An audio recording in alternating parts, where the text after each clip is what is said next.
오늘 하나님 말씀은 전도서 마지막 장인 12장 전체를 보겠습니다. 우리 교독을 하겠습니다.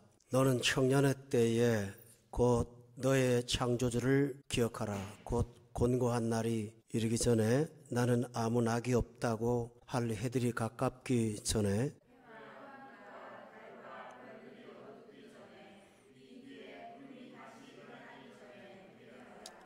그런 날에는 집을 지키는 자들이 떨 것이며 힘 있는 자들이 구부러질 것이며 맷돌질하는 자들이 적음으로 그칠 것이며 창들로 내다보는 자가 어두워질 것이며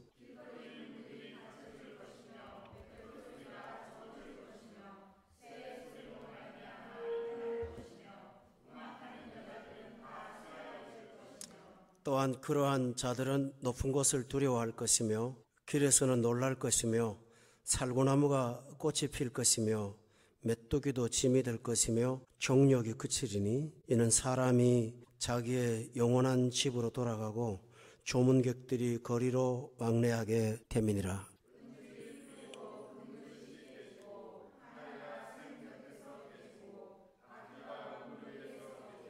흙은 여전히 땅으로 돌아가고 영은 그것을 주신 하나님께로 돌아가기 전에 기억하라.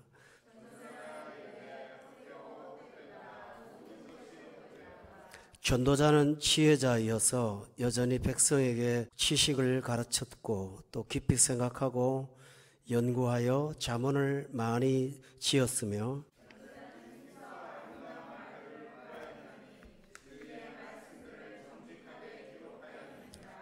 지혜자들의 말씀들은 찌르는 채찍들 같고 회중의 스승들의 말씀들은 잘 박힌 못 같으니 다 한 목자가 주신 바이니라.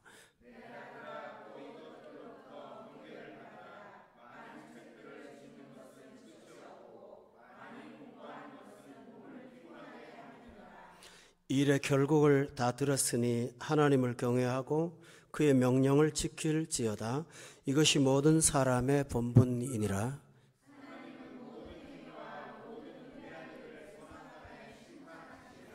아멘. 사람이 참 중요하고 소중한 존재입니다. 몇 가지 이유에서 그렇습니다. 우선 첫째로는 하나님께서 여러분을 이 지상 만물 가운데 가장 소중한 존재로 지으셨기 때문에 우리 모두는 다 소중한 존재입니다. 또 하나는 사람은 어떤 사람도 똑같은 사람은 아무도 없습니다. 지나간 세상, 다가올 세상, 지금 세상 통틀어도 나는 나밖에는 없습니다. 들판에 있는 곡식들은 똑같은 것도 있고 동물도 같은 것들이 있지만 사람은 이 세상에는 단 하나밖에 없습니다.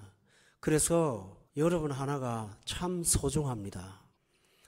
또 하나님께서 여러분을 온 천하보다도 귀하게 여기십니다. 그래서 우리 생명의 가치는 굉장히 소중한 것입니다. 또 하나 우리가 소중한 까닭은 우리의 존재는 여러분의 생일날부터 죽음날까지가 아닙니다. 창세전에 여러분의 존재는 있어 왔고 그 다음에 죽고 끝나는 것이 아니라 오늘 성경에 말씀했죠. 돌아가는 겁니다. 돌아가는 거예요. 그러니까 가는 것이지 우리는 끝나는 건 아닙니다. 그래서 우리 존재의 무게는 시간의 길이로 말할 때 영원을 갖고 있습니다. 그런 까닭에 한 사람 한 사람은 대단히 소중합니다. 또 하나 중요한 것은 우리를 향하신 하나님의 목적 때문입니다. 사람마다 똑같은 사람이 없다면 하나님은 한 사람 한 사람에게 그 사람만의 목적을 가지고 이 세상에 가도록 하셨습니다. 그래서 사람의 무게는 굉장히 소중하고 중요한 것입니다. 그래서 두 가지가 있습니다. 하나는 여러분이 그렇게 소중한 존재이기 때문에 그 소중한 대접을 받을 당당한 자격이 있습니다. 또 하나는 뭐냐 하면 여러분이 그렇게 소중한 존재라면은 그 소중한 값어치를 하고 살아야 되는 것입니다. 어떻게 하면 가능할까요? 내가 가장 소중한 존재니까 내가 나를 귀하게 여기고 나를 가장 존귀한 자리에 갖다 놓는 것, 이것이 가장 중요합니다. 여러분을 스스로 천대하거나 또 열등감에 빠지거나 아니면 어떤 우상을 섬기면서 여러분보다 못한 존재에 종속되는 일을 하면 안 됩니다. 우리는 하나님보다 조금 못하게 지음받았기 때문에 우리보다 위에 있는 분은 오직 하나님밖에 없어야 합니다. 이것이 여러분을 귀하게 대우하는 것입니다.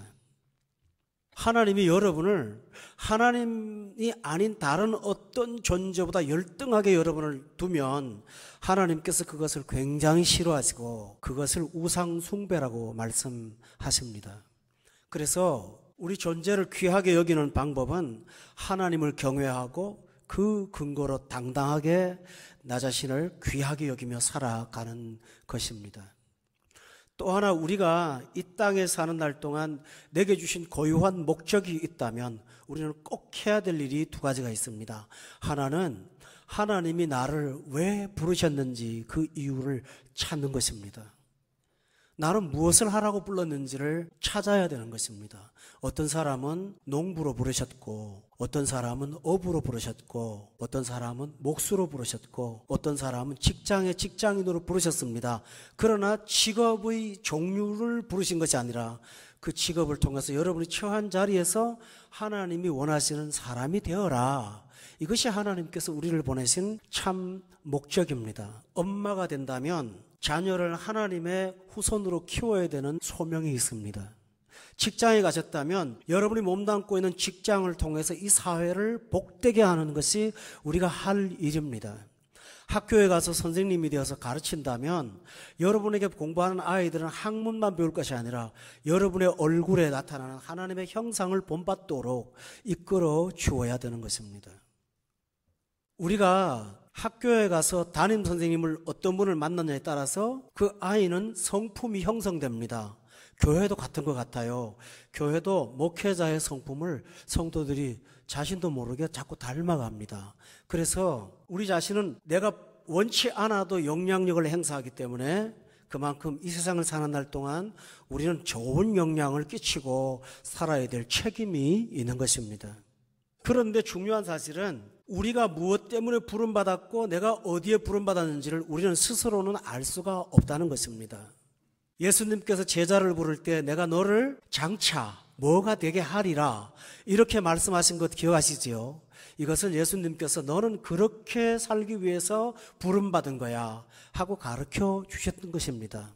그래서 예수님을 만나야만, 예수님을 통해서 나를 알아야만 내 자신이 누군지를 정확하게 알 수가 있고 내가 무엇을 하고 살아야 될지를 알 수가 있습니다. 그뿐만 아닙니다. 또 하나 중요한 것은 저 같은 지도자나 여러분도 가정에서 어떤 가장으로 자녀들을 키우지 않습니까? 그럴 때 여러분은 책임이 있습니다. 하나님이 내 영혼, 내게 관리하라고 주신 소중한 영혼들에게 그들을 통해서 일하실 것이 뭔가를 리더는 발견을 해서 그분들이 그 길을 가도록 이끌어 주어야 할 책임이 있습니다. 제가 언제 한번 글을 썼는데 성도들이 무섭다고 댓글을 달았더라고요. 제가 그렇게 했어요. 사람은 사용의 대상이 아니라 사랑의 대상입니다. 그랬더니 사용 무섭네요 하고 밑에 썼습니다. 실제로 그렇습니다. 여러분은 사랑의 대상이고 이끌림을 받아서 여러분의 존귀한 가치를 드러내야 되는데 여러분이 어떤 이용 가치로 전락하는 것, 그것처럼 무서운 것은 없습니다. 그런데 저는 오늘 이 마지막 전도서를 강의하면서 여러분에게 진 얘기를 하는 까닭이 있습니다. 여러분 자신이 여러분의 소중한 가치 있는 인생을 함부로 낭비하고 살았다면 그 끝은 무엇일까요? 과정에서 많은 사람들을 아프게 했을 것입니다. 그리고 소중한 자원을 낭비했습니다. 그리고 우리가 산 인생의 결산을 하나님 앞에 가서 할 수밖에 없습니다. 그날 주님의 심판대 앞에 섰을 때 너는 내가 하라고 한 일을 어떻게 하고 살았느냐고 결산하게 될 것입니다. 그때 우리는 하나님 앞에 내어놓을 것이 있어야 되겠습니다. 이것이 굉장히 중요한 것입니다. 전도서의 솔로몬은 오늘 결론을 얘기하면서 인생은 소중한 것이기 때문에 인생의 시간을 계수하고 지금 나는 어느 때에 살고 있는지를 분별해서 지금의 때에 맞는 인생을 살라고 권면하면서 전도서를 결론 내리고 있습니다. 첫 번째 때는 언제입니까? 청년의 때입니다. 오늘 여기 12장 1절로부터 2절에 보면 너는 청년의 때에 라고 했습니다. 청년의 때는 언제입니까? 1절에 보면 곤고한 날이 이르기 어떤 전에 라고 했습니다. 또 1절 끝에 보니까 해들이 가깝기 전에 라고 했습니다. 2절에 보면 해와 빛과 달과 별들이 어둡기 전에 라고 했습니다. 여러분 여기서 전에라는 말을 반복하면서 무엇을 강조하고 있습니까? 기회가 사라지기 전에 라는 뜻입니다. 지금 기회가 있을 때라는 말입니다. 그러니 이 청년의 때라는 말은 육신의 연령만을 말하는 건 아닌 것 같습니다. 우리에게 지금 기회가 주어져 있습니다. 건강이 주어져 있고 시간이 주어져 있고 재능이 주어져 있습니다. 그리고 그것을 사용하지 못하는 그 기간이 오기 전에 내게 주어진 소중한 시간들, 이것이 바로 청년의 때입니다. 청년의 때에 여러분이 꼭 하실 일이 있다고 했습니다. 12장 1절에 보면 청년의 때에 반드시 기억해야 될 일은 창조주를 기억하는 것입니다. 잊지 않는 것입니다.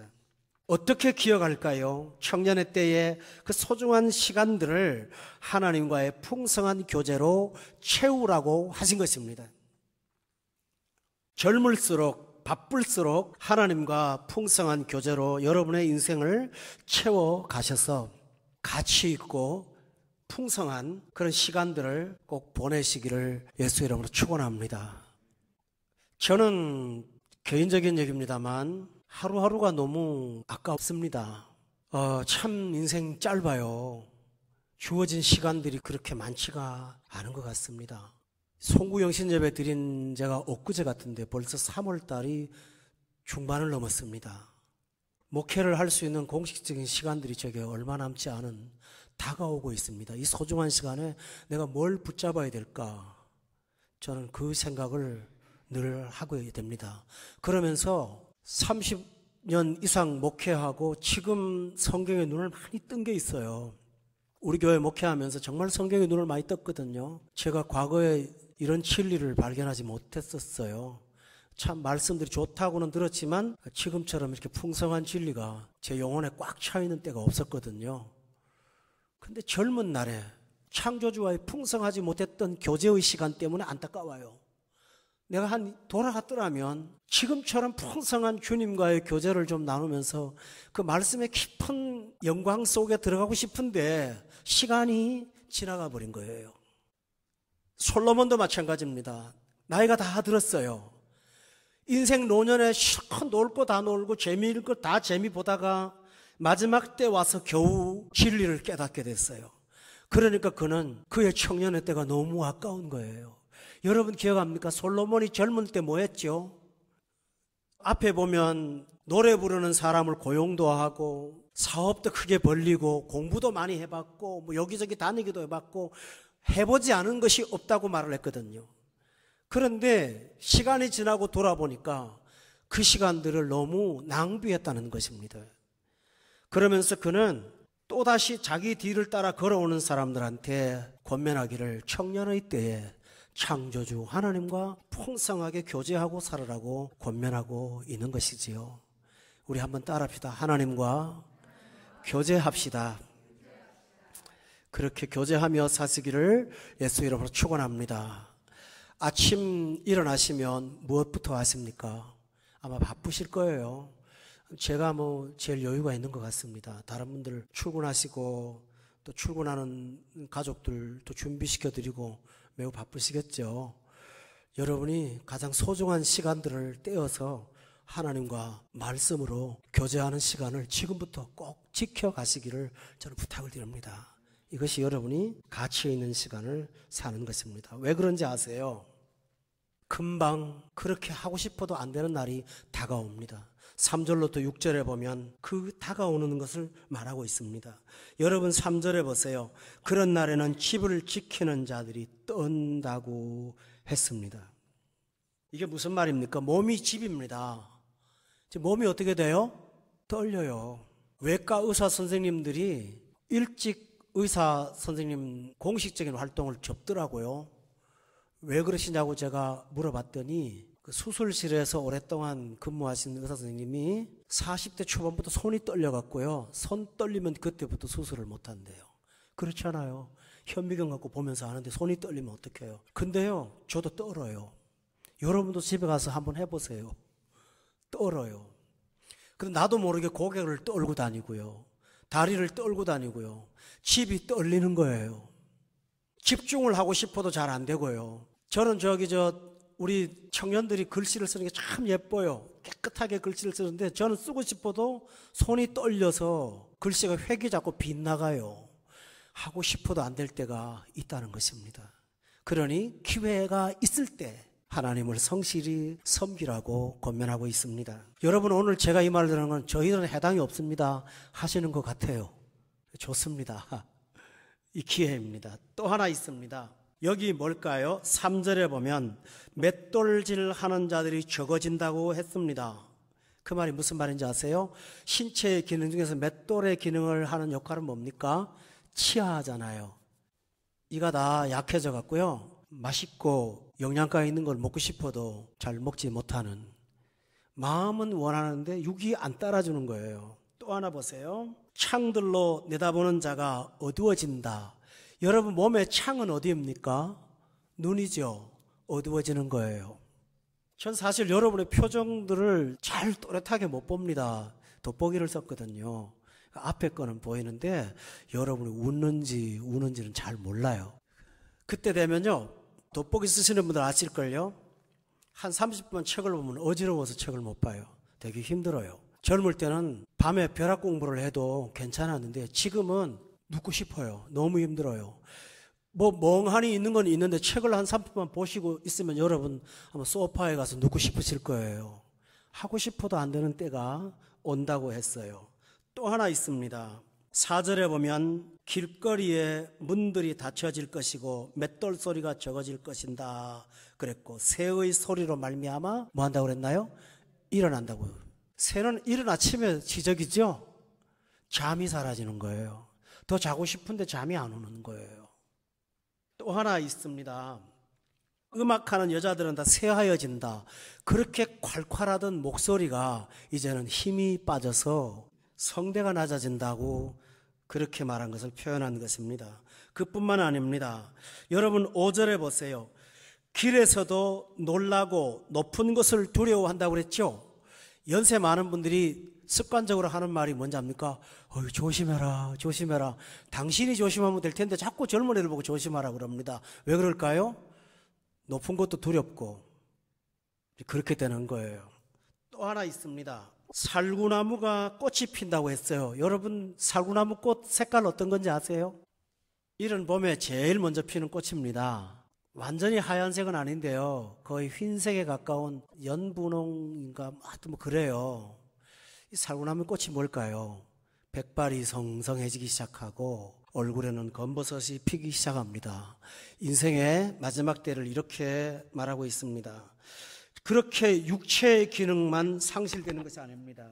또 하나 있습니다. 정신의 기능이 상실됩니다. 여러분, 여기 한번 보세요. 5절에 보면은 뭐라고 그랬나요? 정욕이 뭐 한다고요? 그쳐버린다고요.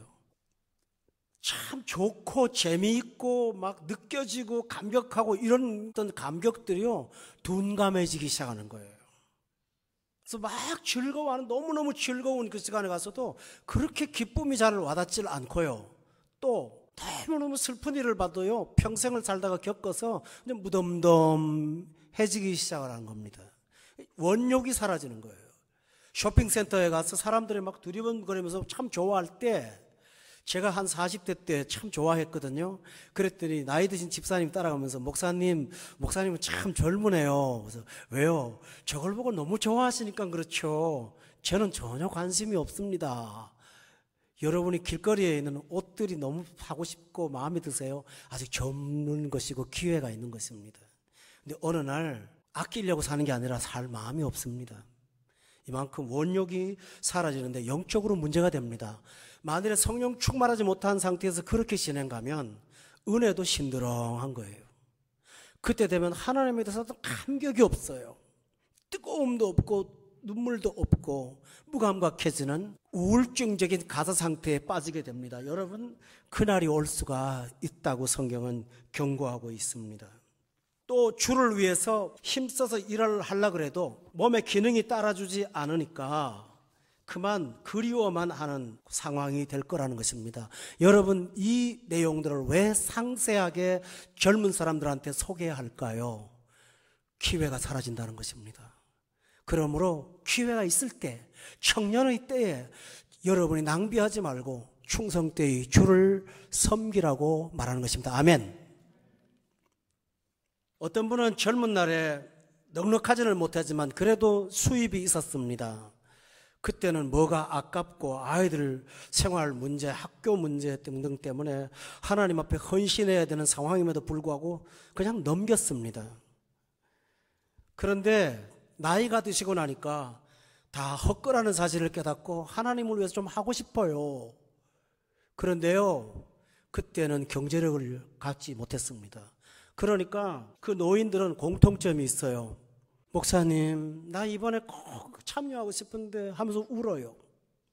내가 젊을 때만 됐어도 이렇게 힘든 일을 두고 보진 않을 텐데요 하고 울어요. 울면 뭐 합니까? 시간이 지나가는 걸요. 그분의 마음의 안타까움은 알아요. 그러나 지나간 다음이라 이제는 기회를 주어도 활용을 할 수가 없는 것입니다. 할렐루야. 사랑하는 교우 여러분, 그러므로 저는 권면합니다. 여러분이 청년의 때에 창조주와 관계하시고 풍성한 교제 속에 살아가시기를 다시 한번 주의 이름으로 축원합니다. 또 중요한 사실을 솔로몬은 말하고 있습니다. 우리 앞에 이렇게 쇠약하다가 끝나는 것이 아니라 죽음이라는 무서운 그림자가 우리를 향하여 다가오고 있다고 말을 했습니다.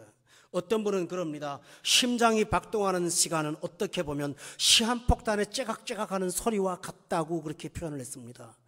어떨 때 보면 생명이 살아있다고 하는 것이지만 사실은 어떤 면에서 보면 죽음을 향하여 순간순간 나아가고 있는 것입니다. 그런데 단순히 죽음을 죽음이라고 말했다면 간단합니다. 죽어서 끝나면 아무것도 아니잖아요. 그러나 솔로몬은 죽음이라는 단어를 오늘 본문에서 어디에도 사용하지 않고 있습니다. 그러면서 그는 죽음을 누구보다 실감나게 묘사하고 있습니다. 여러분, 솔로몬은 죽음을 뭐라고 했는지 아세요? 여기 본문에 보세요. 7절에 보면 돌아간다고 했습니다.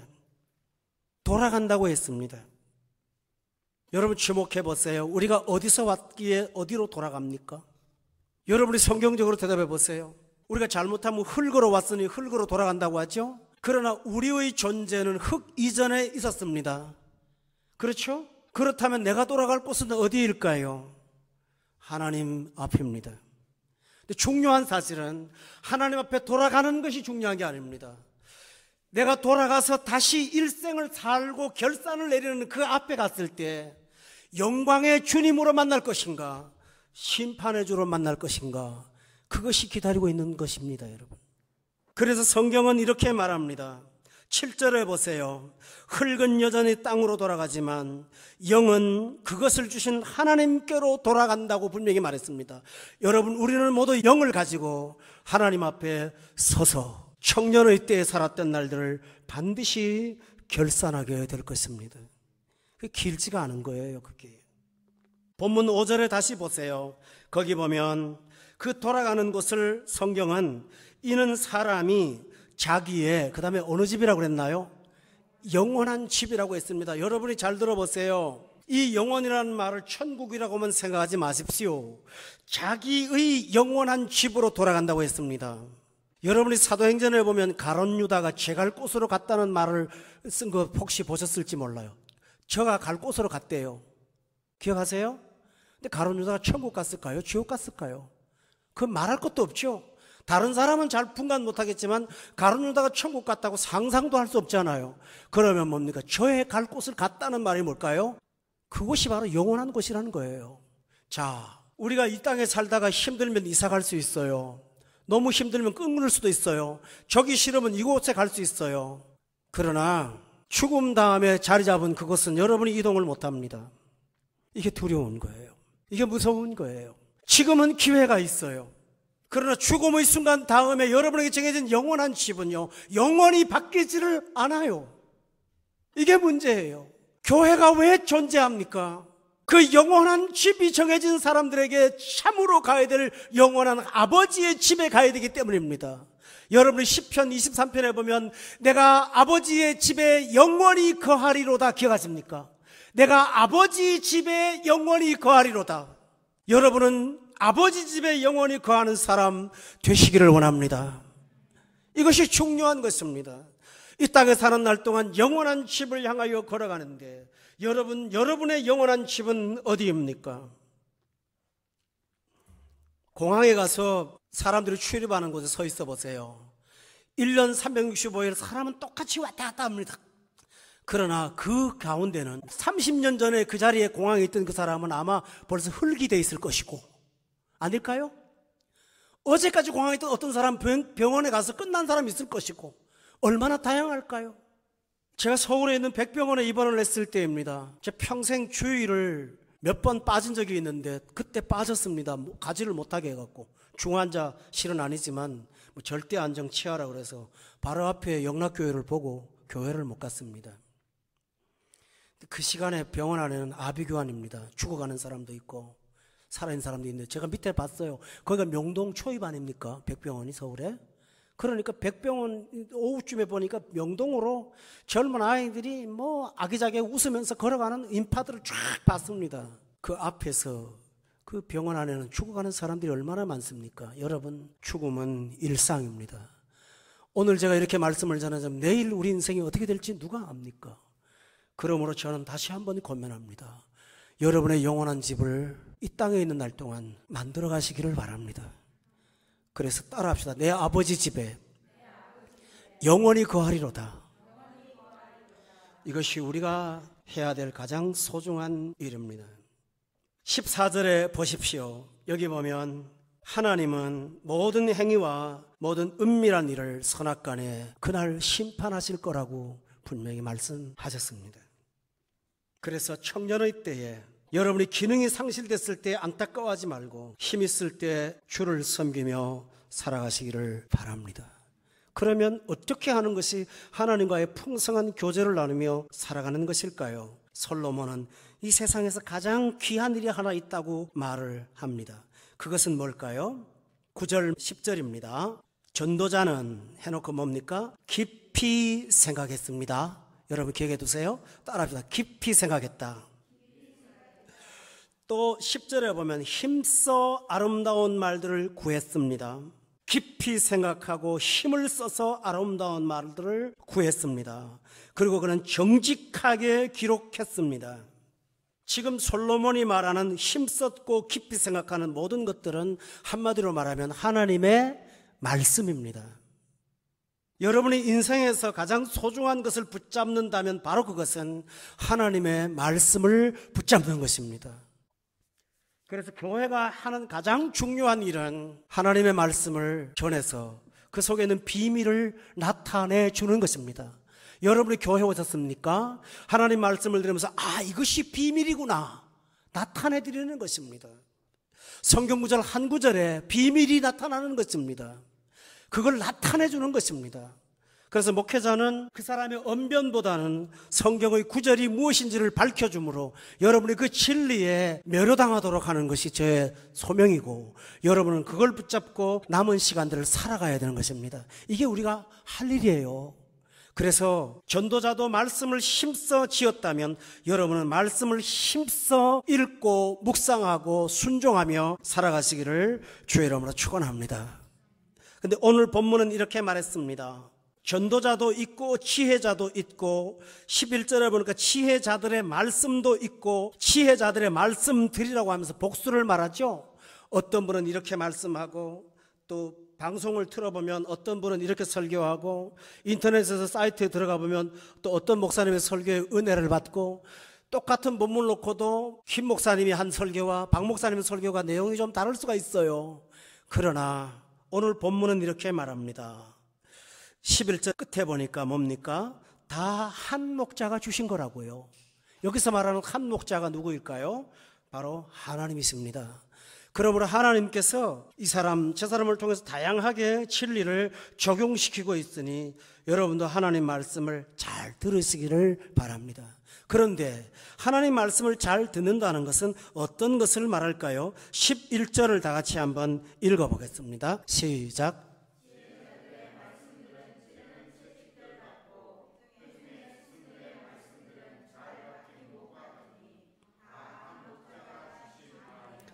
첫 번째, 여러분이 말씀을 잘 들을 때 말씀은 여러분에게 찌르는 채찍들 같이 다가옵니다.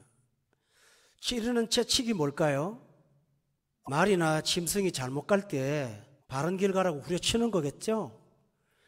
진리는 우리가 탈선한 길들을 돌아보게 하고 하나님이 원하시는 길로 걸어가도록 여러분을 독려하는 역할을 합니다. 그때 이 말씀은 여러분의 양심을 찌를 것입니다. 힘들게 할 것입니다.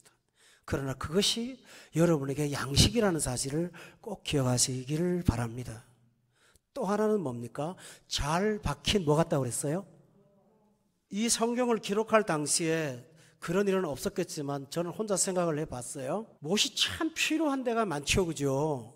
그렇지만 제일 필요한 데가 있습니다. 등산하는 사람들이 안반을 등반할 때 먼저 갔던 선임자가 그 자위를 몸에 묶고 올라가서 그 못을 박잖아요. 그걸 못이라고 안 하고 뭐 다른 거 말을 하더라고요.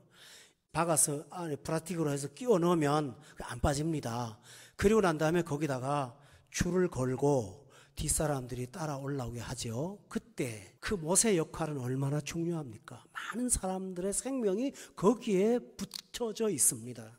그것처럼 하나님 말씀을 들으면 잘 박힌 못과 같아서 여러분에게 생명줄이 되고 든든한 힘이 되고 여러분을 끌고 가는 능력이 된다고 성경이 말씀하고 있습니다. 그래서 주일날이나 어떤 날 하나님 말씀 들을 때 여러분의 마음속에 내리어 들어오는 성경 구절이 있을 것입니다. 그게 바로 뭘까요? 잘 박힌 못일 수 있고 찌르는 째치기일 수가 있습니다. 그 음성을 듣고 순종하면 하나님께서는 아마 기쁨의 길을 여러분에게 보여주실 것입니다. 시간이 갈수록 본문 12절에 보세요. 내 아들아 또 이것들로부터 경계를 받아라. 많은 책들을 짓는 것은 끝이 없고 많이 공부하는 것은 몸을 피곤하게 하느니라. 공부하지 말란 얘기일까요? 아닙니다. 이 세상에는 책이 참 많죠. 여러분이 마음이 힘들거나 그러면 이 책 저 책 읽어보지 않습니까? 좋은 책이라고 하면 누가 권하면 그것도 읽어보고 또 유명한 사람의 명상집이라 그러면 읽어도 보고 그러지 않습니까? 근데 솔로몬은 이렇게 말합니다. 그 책 저 책 다 좋아. 그러나 피곤해. 시간이 없으니까 성경 붙잡아라. 이렇게 말하고 있습니다. 외람되지만 책을 읽은 걸로 말하면 아무래도 제가 여러분보다는 훨씬 많이 읽었을 겁니다. 소장한 책도 많이 있고요. 문학책부터 해서 모든 책을 거의 섭렵하다시피 참 책을 많이 읽고 늘 읽고 있습니다. 그러나 아침에 제가 제일 먼저 일어나서 꼭 보는 책은 하나밖에 없습니다. 뭘까요? 성경입니다. 다른 게 보기가 싫어요. 보고 나면 답답해요. 설교집조차도요, 읽어보면 좀 허전해요. 그러나 하나님 말씀의 한 구절은 그날 내 영혼을 힘잡는 능력이 있어요. 그러니 성도 여러분, 이 짧은 인생의 시간들을 낭비하지 마십시오. 학교에서도 공부하지 않았습니까? 이제는 성경을 드세요. 이제는 성경을 드세요. 아멘입니까? 바울 사도가 죽기 직전에, 마지막 죽기 직전에 그가 원했던 책이 하나 있습니다. 디모데 후서를 찾아보겠습니다. 여기 보면 바울 사도가 죽기 직전에 그토록 원했던 책 한 권이 있습니다. 디모데 후서 4장 13절 346페이지입니다. 같이 한번 읽어보겠습니다. 4장 13절 시작. 내가 드로아 가보의 집에 둔 겉옷을 가지고 오고 또 책은 특별히 가죽 종이에 쓴 것을 가져오라. 다시 한번 읽어볼까요? 내가 올 때에 내가 드로아 가보의 집에 둔 겉옷을 가지고 오고 또 책은 특별히 가죽 종이에 쓴 것을 가져오라. 성도 여러분, 여기에 스폴전이라는 위대한 영국 설교자가 이런 문구로 설교했습니다. 그가 한 말을 제가 인용할게요. 바울 사도는 신약 성경의 13권을 쓴 저자입니다. 성경을 쓴 저자가 성경을 그리워하고 있습니다. 성경을 집대성한 그가 마지막 순간에 성경을 찾고 있습니다. 그렇게 말을 했습니다. 왜 그는 가죽종이에 쓴 것을 가져오라 했을까요? 그는 감옥에 있었습니다. 어느 곳으로 이동할지 모르는 불안한 상황 속에 살았습니다. 떨어지지 않는 책, 파피루스로 쓰지 않은, 찢어지지 않는 책을 그는 원했습니다. 그래서 그 종이 책을 갖고 와라. 죽음 직전에 그가 원했던 마지막 한 가지가 있다면, 인간의 소박한 것이 있다면, 나 너무 추우니까 겉옷을 좀 갖다 줘. 그리고 책을 꼭 갖다 줘. 추운 감옥 속에서 그는 외투를 뒤집어 쓰고 기록된 가죽종이에 쓴 성경을 읽으면서 순교를 기다리고 있었던 것입니다. 성도 여러분, 여러분에게 이 책이요, 찬송가 구절 가운데 있는 것처럼 나의 사랑하는 책이 되시기를 바랍니다. 나의 사랑하는 책이 되셔서 여러분이 일평생 동안 이 책을 끼고 사랑하고 살아가시는 그런 여러분 되시기를 다시 한번 부탁드립니다. 그리고 마지막으로 이 책을 읽기만 하고 사랑만 해서는 되지 않겠죠. 전도서의 마지막 성경 구절을 보고 전도서의 대단원을 마치겠습니다. 13절에 보면 일의 결국을 다 들었지 않느냐. 그러므로 너는 이제부터 하나님을 경외하라. 그리고 그의 명령을 지켜라. 이것이 모든 사람의 본분이다. 여러분이 말씀을 사랑하셨습니까? 그렇다면 이제 그것을 지키십시오. 그리고 그 말씀의 명령을 따라서 순종하십시오. 이것이 앞으로 살아가는 날 동안에 비결이 될 줄로 저는 믿습니다. 성도 여러분에게 간곡한 제 마음의 소원이 하나 있습니다. 하나님의 말씀은 살아있는 사건입니다. 여러분이 어려움을 당했을 때 그 말씀을 아침에 붙잡고 묵상해 보세요. 큐티해 보세요. 적용해 보세요. 신기한 일들이 자꾸 일어납니다. 그 성경 구절에 기록된 그 사건이 오늘 하루에 일어납니다. 그걸 내가 위로를 받고요, 힘을 얻고요, 능력이 나타나요. 그게 성경의 능력이에요. 성경 말씀에는 여러분이 붙잡을 수 있는 위로의 말씀들이 참으로 많이 있습니다. 어떤 분은 성경을 읽다가 오후에 어떤 문제를 해결해야 되는데 너무 답답하고 힘들었어요. 그런데 하나님께서 성경을 읽다가 그 구절이 마음에 들어오게 했대요. 그래서 밖에 나가서 막 사람을 만나고 해야 되는 상황인데 그래봐야 뭐하나 하고 앉아서 말씀을 듣고 기다리고 있었답니다. 근데 저녁에 놀랍도록 하나님께서 아침에 들었던 그 말씀을 그대로 이루어 주신 것을 경험했다고 합니다. 여러분 믿으신 것 같습니까? 아닙니다. 믿는 자에게 주님께서 증거를 주십니다. 그러므로 성도 여러분, 이제는 여러분에게 이 성경이 부담이 되지 않기를 바랍니다.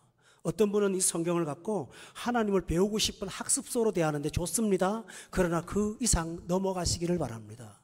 이 성경이 여러분에게 부담이 되거나 어떤 학습의 교육의 교과서가 되는 것 이상을 떠나서 여러분이 경험하는 사건이 되시기를 주의 이름으로 축원합니다. 기도하겠습니다. 전능하신 아버지 하나님, 지난 12시간 동안을 지켜주신 것을 감사합니다. 전도서라는 소중한 말씀을 통해서 우리 인생의 과정을 한번 걸어보게 하셨습니다. 혹시라도 저희가 그 과정에서 헛된 일을 하고 있다면 하나님 아버지, 말씀을 통하여 무가치한 일을 버리고 가치 있는 인생을 살도록 이끌어 주시옵소서. 선능하신 하나님 아버지, 이 세상 살면서 가장 귀한 일, 하나님 말씀 읽고 듣고 배우고 순종하는 것이라고 결론을 내렸습니다. 이제 아버지 하나님, 우리가 할 일을 찾았습니다. 하나님이 나를 부르시는 그날까지 주의 말씀 붙잡고 사랑하고 아끼고 순종하며 하나님 말씀을 그리워하며 살아가는 모든 성도가 되게 하여 주시옵소서. 예수님의 이름으로 기도드렸사옵나이다. 아멘.